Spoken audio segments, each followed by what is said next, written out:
is all about self-worth today. Self-worth. What is self-worth to you? Because I'm telling you, if you don't have it, you haven't got anything. Right? Right. Because what is more important than you? And a lot of times when you're living with challenges of disease and disability, you know, it can really take a whack at your esteem and your sense of self. Am I right? You know, it really can affect, and not only women, but men. You know, the signs and symptoms, both those that are obvious on the outside and those changes on the inside. You're changing, you're losing certain things that you love, and it can really affect your esteem. How many of you have felt that? Your sense of esteem, your confidence level. Has it affected anybody? This might be a good time to be honest with me, because I'm here to tell you, I'm on my perch and I can tell when you're lying to me. I can see everything. I can see what they're doing in the 4 parking lots. How could it possibly not? How could it possibly not? You know, we live in America, and you know the culture. All you have to do is stand in line in Publix and look at the magazines on the way out, you know? Everybody is airbrushed and thin and gorgeous, and, you know, turn on television and everybody is thin and gorgeous and more handsome than whatever. Well, you know, if I was airbrushed and had 28 people making me look good, I would look good, right? What you see on the video from Dusty is me. That's it. I've earned this. But we live in a culture that everybody has to be within normal range and attractive and, you know, nothing extraordinary, nothing out of the ordinary. Well, there is no such thing as normal as far as I'm concerned. If you found somebody that's normal, let me know where they are, because I have yet to find them. But always realize, you know, that what makes you extraordinary, what makes you wonderful, the wonderful qualities inside of you that make you special, this disease or no other disease can touch. What makes you great? Just sit there for 1 minute and focus on yourself for just a minute. You know, we're so busy, wrapped up, running around, you know, living our lives and being busy, living with Parkinson's disease, that sometimes we don't sit down quietly and internalize and say, well, you know, who am I? You know, you can't be your own best friend if you don't know who you are, right? So what makes you great? Personality. Huh? Your personality. Your personality. What else? You should be throwing answers at me. This is those chocolate chip cookies kicking in. And every week I say, I'm not going to give them chocolate chip cookies. But I love you enough to give them to me. All right? What makes you great? Why should I love you? Hello? Huh? What makes you extraordinary? You can answer me anytime that you want. Huh? Answer me. The fact that you care. Huh? The fact that you care. You're caring, loving, wonderful people. All right? You're smart, you're accomplished, you're compassionate, you have empathy. You know, you're a good husband, you're a good wife, you're a good parent, you're trustworthy, you're honest, you have integrity, right? Am I talking about you? I better be. You're a Parkinson Place member. I have protocols in here. Humble, maybe. Humble, my favorite quality. What's humility mean? That's my favorite quality in a human life. Am I right? Why is it so important? And if you want to develop esteem and a sense of worth, you know, you be humble. You know, anybody can go out there and be accomplished and tell the whole world about it, but it's the humble person that just gently goes through life, you know, gently walks through life trying to make the world a better place and doesn't tell anybody about it. I teach a group of professional women once a month.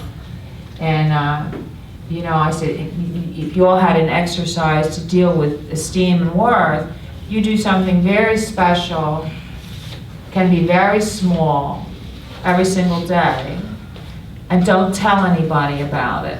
Am I right? Right. Don't tell anybody, just do it because it's the right thing to do, and just do it because it's an act of kindness and love. And don't tell anybody, and that's what makes you humble. You can go running around and say, guess what I did? You know? So humility. Yeah, well. The humble person doesn't lord any of his character or her characteristics over anybody else. That's You right. can have a conversation with whomever, whether it be a child or a 90-year-old person, and it's person to person, not saying how great I am and how great they are or how downtrodden they are, their physical probabilities and different things come up. So I think someone who is humble fits in with everybody. That's it. You recognize that right away when you speak to a person who is humble. It could be vice president of a company, or it could be someone working in the shipping department. That's exactly But it right. doesn't change that it's person to person. And equality, I think too, equality, no matter what. Selflessness. Well, I'm sorry? Selflessness. Selflessness is my favorite word. It's selflessness and the acceptance and the tolerance that, you know, we're all equal, no matter what your title or your accomplishment or how much is in your banking account. The ability to just humbly and graciously accept the people in your life for who and what they are on the same plane. So that's a great point, you know. There's nothing worse than a braggart. I hate that. I just really hate that, you know. So humility is a great quality. Selflessness is a great word because it's the one word that I use when I define my wonderful caregivers. What is caregiving? A selfless act of love. Selfless as opposed to selfish. You know, caregivers, you know, they can't help themselves. You know, they put you first. They put your needs and your life and your happiness and your safety ahead of their own, and they can't help themselves. Amazes me, I can't get them to stop. What was I saying? I got so tickled on the tram, trying to get everybody on the tram. And you know, you patient, you loving husband and wives, and you're all loving husband and wives. And I see just as much with my professional caregiver. This young man's one of the finest caregivers I have ever witnessed. Are you related to Joe? He's one of the best I've ever seen. Absolutely one of the best I have ever seen. Like, plus he's adorable and he's sweet and he's kind, all right? And I love him, huh? And he's smart. And he's smart. But I've watched him behind the scenes when he doesn't even know I'm watching. And the love that he expresses for Joan. Can you hear me, Joan? The love that he expresses for her is unbelievable, way beyond a blood loan. So be proud of yourself. You got it, kiddo. That's the one thing, you know, we can't teach. We can't teach love. We can't teach empathy. What is empathy? My favorite word. Is that self what you have? Empathy is your ability to get to understand and to realize what someone else is feeling and thinking. They care. And you really care. You have a real, truthful, honest passion for them. Not only are you getting who they are and what their needs are, but you can't help yourself for helping them. It's what makes an advocate. It's what makes a loving spouse or a loving parent. But your ability to really get behind the eyes of somebody else and realize what are they feeling, what's it like to live with this disease, or to forecast what their needs are going to be down the road. Empathy. It's the only thing you cannot teach a healthcare provider. You cannot teach a human being to have empathy. Do you know that? I see so many people and they'll say, well, yeah, my son doesn't care or my daughter doesn't get it. And I'm like, it's an exercise in futility because they're not equipped with the empathy that they need to it's an automatic response. It's a part of the automatic thing. You know, I always say you can't make love happen and you can't stop it. You notice that? You know? I'm like, get out of my way, I love you. As bad as you are, you know, I just can't stop it. I can't help myself. But on the tram, it was hysterical because on the front row, and I'm not going to tell you who it was, but it was one of our members, and they were saving the seed, you know, for her husband. And they're together all the time. They're together 24/7, here, at home, everywhere, right? And she was saving the seed, saving the seed, saving the seed, and he had gone somewhere, and the seats were filling up, and the seats were filling up, and more people got on the front row, and so I saved him the seat right behind her. You know, they would be back to back instead of elbow to elbow, you know? All right? Yeah, right. And, I mean, they were there together. And do you know, that was one dude. I think I had 7 on the front row of the tram. Wow. And a couple of them weren't exactly a size 4. That's what I'm going to say to you. They could have fallen out of that tram if they wanted to. And I said, honey, is everybody all right in there? You know what she said to me? You're going to have to cut this, Dusty. Well, he has a skinny butt. It's good. We're close. And I was like, okay with me. You know, whatever makes you happy. But she wanted him right there. Isn't that funny? You had 7 seating in the front row. So how many of you have an automatic, love one for the other? It's great, isn't it? Of course you do. It's great. You can love a stranger where I come from. Okay, so self-worth. It all has to do with loving yourself and respecting yourself and understanding yourself and supporting yourself. I always feel like, so many times in life we expect to have all of our emotional needs met out here, right? You want to get the love you need out here. I think the human being needs love. We all want love, don't we? It's just human nature. I don't want you to hate me. I want you to love me because my life is much better when it's surrounded by people that care about me and love me, right? Love is essential to the human spirit. Respect is there as well. We want to be respected, don't we? Can you demand respect? How do you get it? Earn it. You earn it. That's right. You earn it. It's a gift that other people give you because they think that you are worthy of it. So you can't run around as a manager or a parent, I am your mother.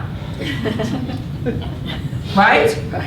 I am your director, therefore blah, blah, blah. It doesn't work. You only get it because the person that you want to receive it from feels that you warrant it. They honor you. They look to you, right? So you earn it. So if you want to be respected, you need to earn it. You need to be worthy of it because it's a gift. Understanding, we have a huge need to be understood. And it's very difficult to be understood because you got it bottled up in here, Show me emotion, show me feelings. For me to say to you, well, I feel anxious, or I feel afraid, or I feel frustrated. Show it to me, you can't. All right? So it's a real difficult thing to help other people understand what you are feeling. What's the only way you can get them to understand what you are feeling? Tell them. Tell them. Tell them. You're not going to get it by osmosis. Nobody's going to read your mind. So if you want to be understood, you have to develop a relationship of communication and allow time together that you can talk to each other and say, I want you to understand what I am feeling. It's important to me. Love, respect, understanding, and the one big one is support. You are not going to get through life with or without Parkinson's. You are not going to get through this day. You are not going to get through this week, this year, or the rest of your life without the support of other people in your life. No one can be successful alone. Do you agree with me? Absolutely. Yeah. Oh my, you are awake. Finally. Okay. What? How about 4B, admiration? Well, admiration is icing on the cake. Yeah. Now you do know when I talk, after all these years, everything is the law according to Marilyn. You do know that, don't you? I mean, I could expand this into 100 different things, but through my little brain, who I try to simplify sometimes, love, respect, understanding, and support. Now, are you going to get all this from everybody in your life? We all have wonderful friends. We have wonderful colleagues. We have wonderful children. Some of you are blessed with a wonderful spouse or mate. Somebody that works every day, step by step, hand in hand with you. That is the greatest gift that the good Lord could ever give to you. Okay, so don't take it lightly. But if you're expecting to get all your needs met out here, it ain't going to happen. You know? Do you hear I love you, or I respect you, or you're the best thing in the whole world every single day, non-stop, double dose? You don't. So you can't rely on this from coming out here. So where do you get it? It comes from inside of you. But I can't get you to give it to yourself unless you feel worthy. And if you don't feel worthy, as much as I try to motivate you, I'm not going to get you to do anything, because you're not, a human being won't do anything in their best interest if they don't think that they are worthy. You get it? Yeah. You with me so far?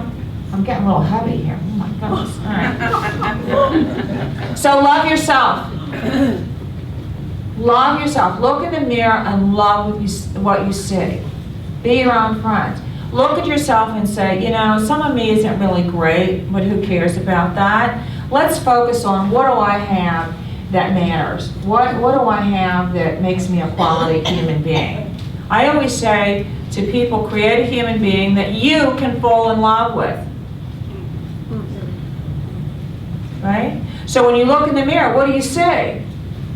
You see compassion and kindness and forgiveness, you know, trustworthy, committed, compassionate. That's what I want to see when you look in the mirror. And I'm not talking about hair color and dress size. You see? Okay? So you have to realize your life is precious. What do you have that's any more valuable? What happens if we lose you? I mean, if you don't have your life, what else matters? And if you don't have a healthy, happy life, what matters? So realize that all the good that happens to you today, you deserve it. You're worthy of it. Right? So if you don't start with that, you're not going to build the esteem and the confidence that you need. Now, self-esteem. What is self-esteem?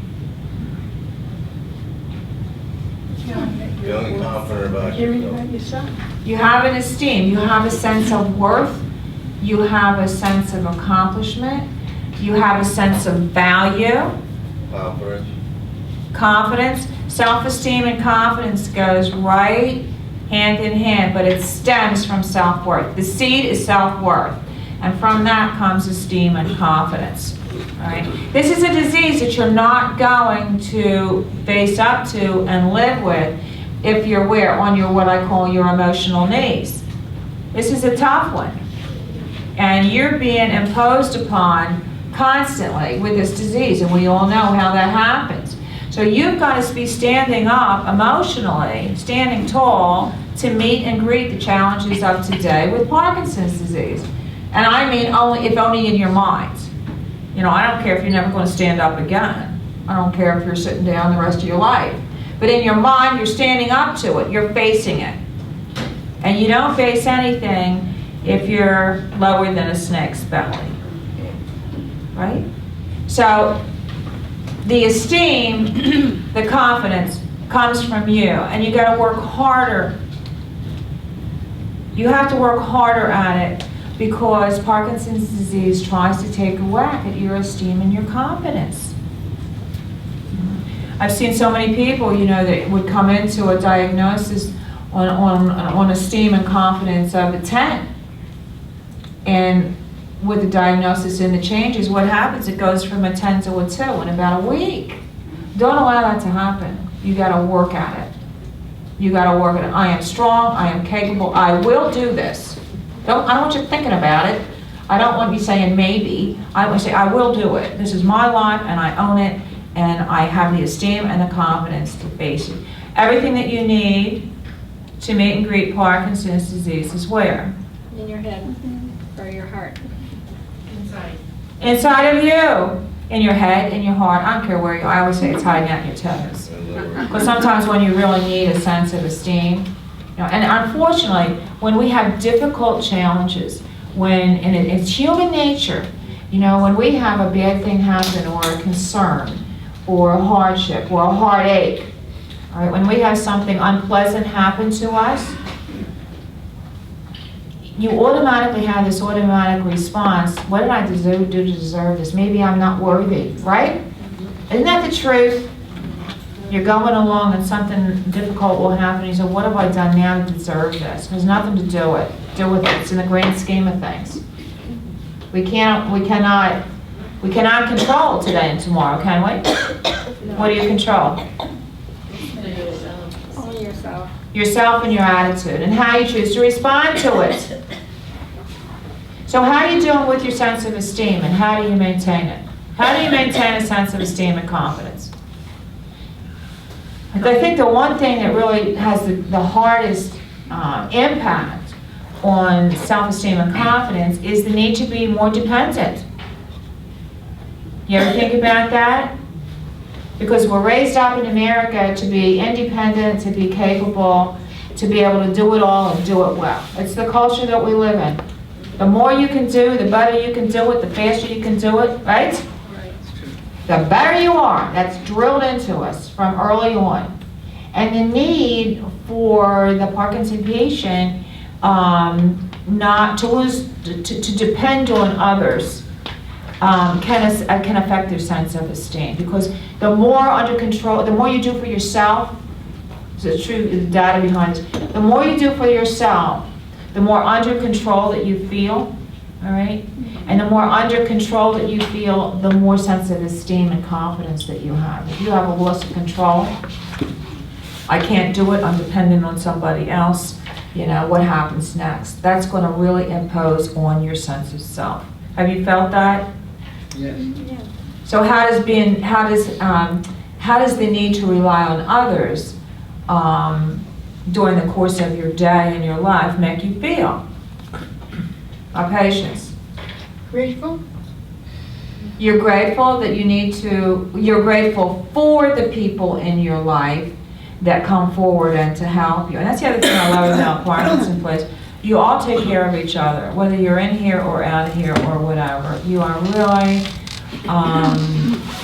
what's the word I want to use? A sisterhood, a brotherhood, you know. What word should we use? Family. You're a family, thank you. Community. We're a family. I was calling you my Parkinson family long before Parkinson Place ever opened, but you really are a family. You really watch for each other and pay attention and care for each other. I see it, I watch you all the time doing it. It's a beautiful thing. So good for you. And what was I talking about? Oh, how does being dependent make you feel? You know, I can't do it like I used to do it, and some of the simple things that I can do, and I've been doing it for the last 50, 60 years, I can't do anymore. How does that make you feel? Mad. Huh? Mad. Mad? Okay. Try hard. Well, the emotion is I feel mad. How many of you are angry? It's okay, be honest with yourself. And if you don't want to share it with me, just be honest with yourself. You know, anger is a very, very real emotion. It is the most dangerous one out there. And be careful of your emotions, my friend, because if you don't keep them in tow, they will take over your life. Am I right? Right. We're led by our emotions. Anger is a natural emotion. You're angry because what makes you angry? Why are you angry, Richard? Can't do it. You can't do it. Just can't do That's it. right. You just can't do it. Now, if you're focused on anger, then you really haven't accepted. You hear me? If you accept the fact, this is who I am today, then you have worked your way through the anger zone.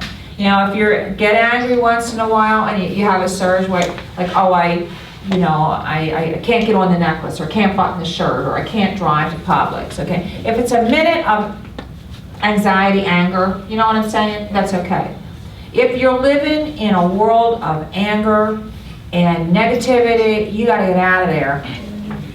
Okay? If the anger is the primary emotion that you're feeling, we gotta get you to Dr. Domingo in a hurry. Okay? It's okay to have the frustration, anger. You know, I had a necklace the other day, I almost threw it in the pool. Because between my nails and my arthritis, I couldn't get it on, and I almost threw it out in the trash can. Okay? And for a minute, I was raging. But then I laughed about it, and I'm like, oh, it's only a necklace. You don't need a necklace anyway. I don't like it anyway. Anger. Pete. Well, I was gonna add to it, and one thing you can do is you can't give up, you have to keep trying. Because it's a slippery slope. Once you give up and let your caregiver take care of something, then you get lazy and you let them take care of a lot of things, and that's not fair. You can't give up, you gotta keep trying and trying, and until you get there. Yeah, Pete always says things so well. It is like a slippery slope, and you are holding on. You are holding on. And, you know, two steps backwards. How's that going? One step forward, 3 steps back. But the will, and, you know, there was nothing more courageous, there's nothing braver than a Parkinson patient. Or not, nobody can even come near to you. But you need to hold on and to keep pushing and to hold on to what you have, because the truth be told, with Parkinson, it's progressive. You know, so you're confronting it every day, and you're holding on, and you're doing your best to hold your ground. Hold your ground, all right? And you do it for yourself, because if you get lazy, if you start giving up, it's going to outrun you. And I'd rather, you know, I learned a long time ago, relationships are always moving. I'll teach you this, right? All right, you want to be the out there, the one in the lead, the one out here, because everybody behind you is following. If you slow down, that keeps you in control. That keeps you focused on where you're going, all right? The minute you slow down, what happens? And this one takes over, and now you're a follower. And you've got you become, Diminished. yeah, really. So you got to stand tall, and you got to fight it. And this takes so much emotional fortitude, and it takes so much emotional fortitude just to get through the day. I mean, I see how hard. You know, I was sitting in my office this morning working on the May calendar.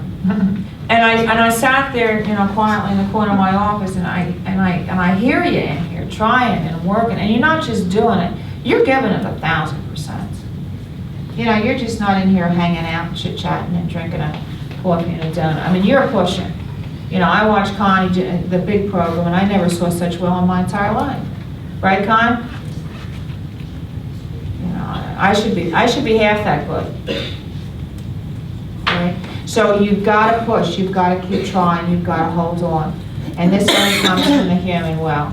Because just like Pete said, unfortunately, sometimes along the way, you're not going to be able to do what you did before.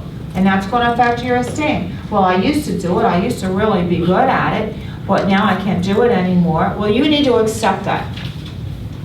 All right? You would have to accept the things that you cannot change. Anything other than that is an exercise in futility. You have to give up the past.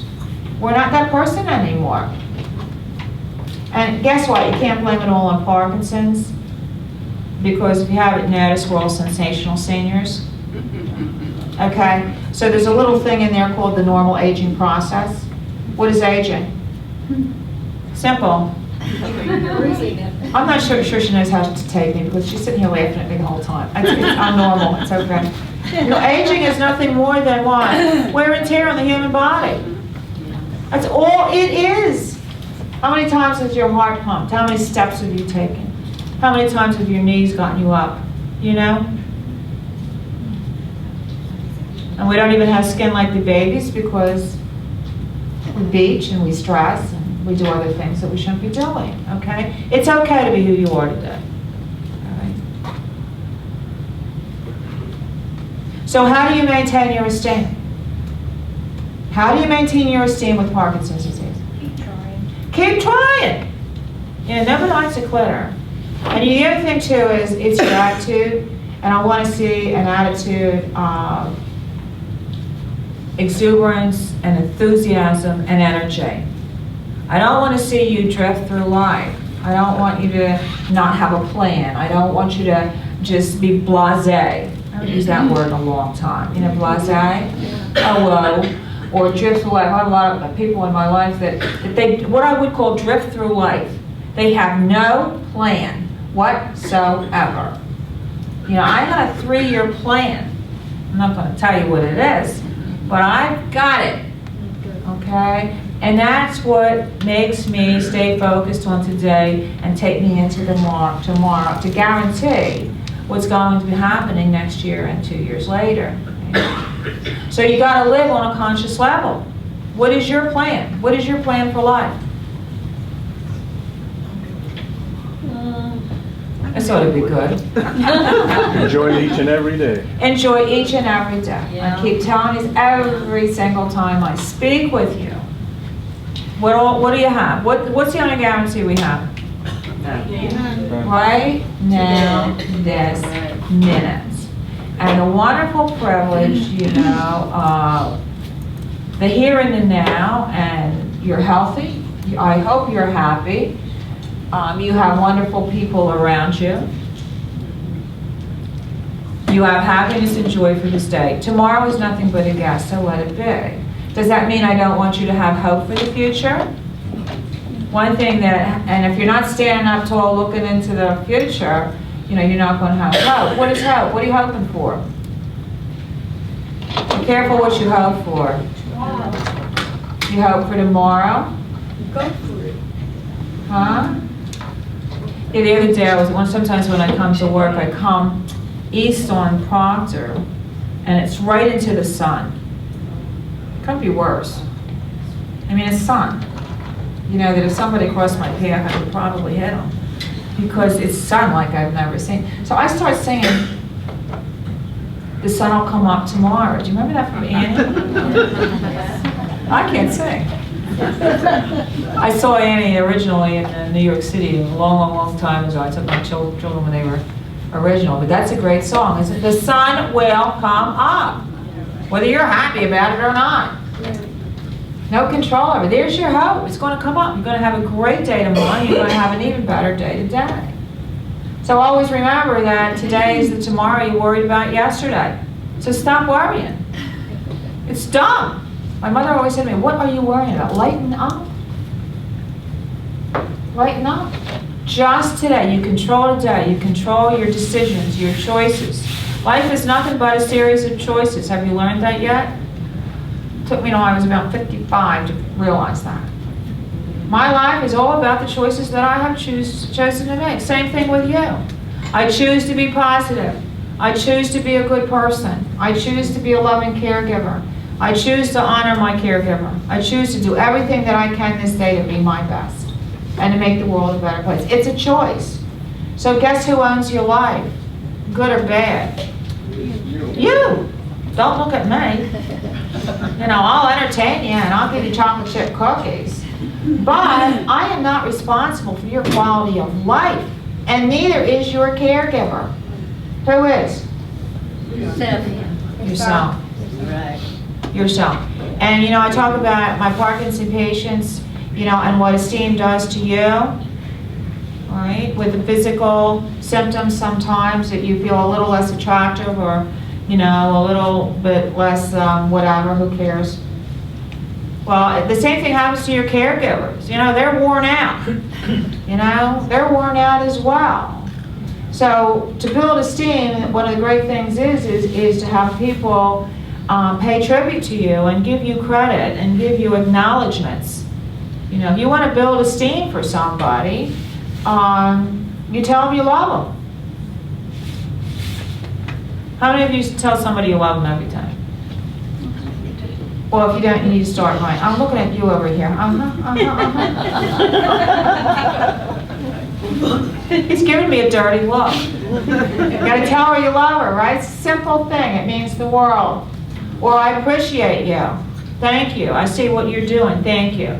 I just think it's a good thing to tell people you love them. And I think that it's a good thing to build people up. You know, I think if you want to matter in this world, you promote people, you bring them up. You know, you gotta keep them on track, you gotta help them to stay on track and jerk the chain once in a while and say, come on, you're off track here, let's get you back here where you need to be. That's okay. That's a positive promotion based on love, all right? We're not here to bring our family members and our friends and the people in our life down. Our job is to hold you up and to promote you and keep you happy and healthy and moving forward. That is exhausting, right? So never forget to say, I appreciate you, I thank you. My life is better because of you. Just little things, okay? You know, anybody can say it, and I didn't mean say it to say it. If you don't mean it, don't say it. Just like if you're not gonna say something nice and constructive and loving, keep your big mouth shut. Just keep quiet. But, you know, anybody can give you lip service, and I hate that. Right up there with being a braggart. If you say something to me, please mean it, and please follow through with that, because I'm going to know the difference.